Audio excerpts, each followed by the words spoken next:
Καλημέρα, Σάνι, είσαι εδώ? Ναι, μισό λεπτάκι. Κορίτσια, τι κάνετε? Πόσο καιρό έχω να σας δω. Τι νέα, πώς θα σας βοηθήσουμε? Άκου να δεις τι θέλουμε. Λοιπόν.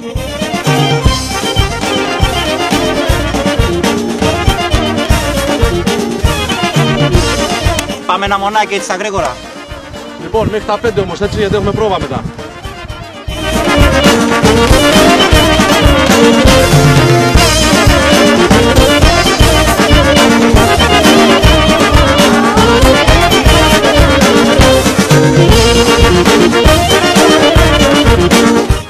Τι έγινε ρε κορίτσια? Τι έγινε? Άμα δεν βάλετε βενζίνη, εδώ θα μείνετε.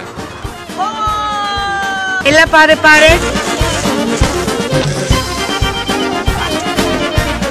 Τι τις κοιτάς? Φρέσκες είναι, έτσι βλέπεις που ψαλεύουν.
Λοιπόν παιδιά, η παράστασή μας φέτος θα είναι την Κυριακή στις 22 Ιουνίου στις 8:30 το βράδυ. Εντάξει? Ναι! Αντέχετε να περιμένετε? Εμείς!